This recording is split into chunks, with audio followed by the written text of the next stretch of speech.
வடக்கு மாகாண முகாமைத்துவ சேவை உத்தியோகத்தர் தரம் 3ற்கு தெரிவாகிய 114 உத்தியோகத்தருக்கான நியமனங்கள் இன்று வழங்கி வைக்கப்பட்டன. யாழ் கைதடியில் உள்ள வடக்கு மாகாண பிரதம செயலர் அலுவலகத்தில் இந்த நிகழ்வு இடம்பெற்றது.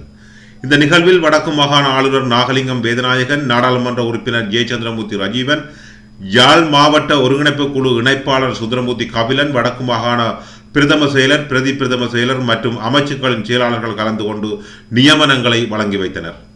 நான் இப்ப உங்களுக்கு ஒரு இளைஞனை பற்றி சொல்றேன்.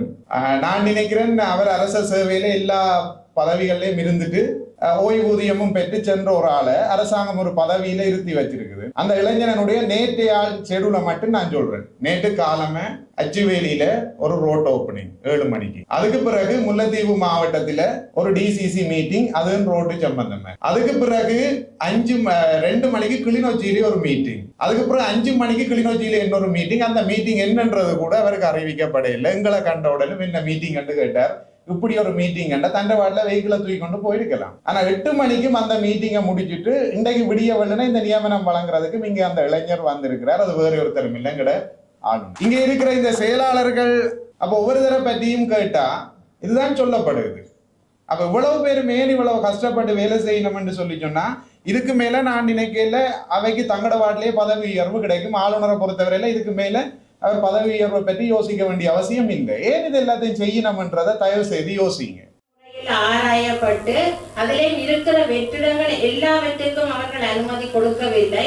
அனுமதி கொடுத்தது மிகவும் நான் நினைக்கிறேன் ஒரு அரைவாசி முக்காவாசி. அதுவும் அந்த தேவையை கருதிய பதவிகளுக்கு தான் அவ்வாறு சரியான முறையில் ஆராய்ந்துதான் அந்த அனுமதி வழங்கப்பட்டிருந்தது. எங்களோட அன்டன் சொன்னது போல உண்மையிலேயே நாங்கள் இதுக்கு நிறைய பாடுபட்டிருந்தோம். இந்த சேவை ஊடாக நாங்கள் எதிர்பார்ப்பது ஒரு மிகச்சிறந்த மக்கள் சேவை.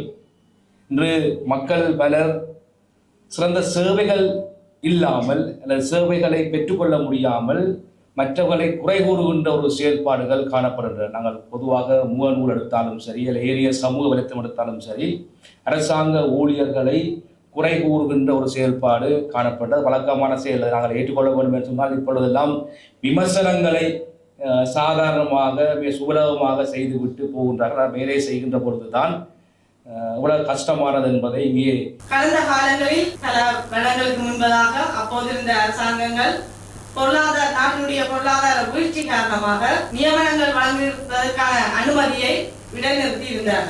மக்களுக்கான சேவைகளை வழங்குவதற்காக அடிக்கடி இப்போதைய ஜனாதிபதி என்ரகுமார் திசாநாயக்க அவர்கள் அடிக்கடி கூறுவது என்னென்றால், மக்கள் சேவை ஒரு நம்பிக்கையானதாக இருக்கணும், நம்பிக்கை வைக்கக்கூடியதாக இருக்கணும். இப்போ உங்கள்கிட்ட நாங்கள் அவர் பொதுமகன் வருகின்ற பொழுது அவர்கிட்ட நீங்கள் அவருக்கு செய்கின்ற சேவை உங்களை நம்பி அடுத்த முறையும் வரைக்கும் நம்பி வருவார். அல்லது கூட்டிக் கொண்டு வருவார். வேறு யாக்களை கூட்டிக் கொண்டு வருவார் என்றால் இந்நேரத்தை போனால் காரியம் நடக்க மாட்டோம். வேறு யாக்களையும் கூட்டிக் கொண்டு வருவார். இவர் தான் நல்லா ரெண்டுவாது.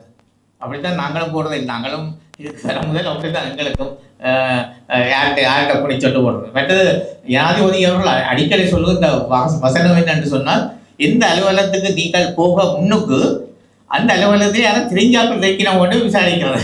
அங்கே இருக்கணுமோ எனக்கு தெரிஞ்சாக்கள் அல்லது என்னுடைய சினையார் மூலம் அதை தெரிஞ்சாக்கள் இருக்கணும்னு பார்த்து கொண்டு அதை பிடிச்சி போடுறதான் அவர் அடிக்கடி சொல்லுவாங்க. அப்படியான இல்லை வரக்கூடாது. எந்த ஒரு சாதாரண மகனும் சாதாரண ஒரு பொதுமகன் நேரடியாக தன் தேவையை வெளியே செய்யணும். சாதாரண ஒரு பொதுமகன் தன் வெளியே செய்யணும். அவருடைய அறிமுகம் தேவையில்லை. எங்களையே அறிமுகம் தேவை. நாங்கள் மக்களுக்காக சேவை செய்ய வந்தவர்கள். எங்களுக்கு ஒருவருக்கும் அறிமுகம் தேவையில்லை, தெரியாதவர்கள் தேவையில்லை. ஆனால் எங்களுக்கு மிக முக்கியமானது ஒரு கஷ்டப்பட்ட ஏழ்மைப்பட்ட மக்களுக்கு முன்னுரிமை உதவி செய்ய வேண்டியது அது கண்ட பொருள்.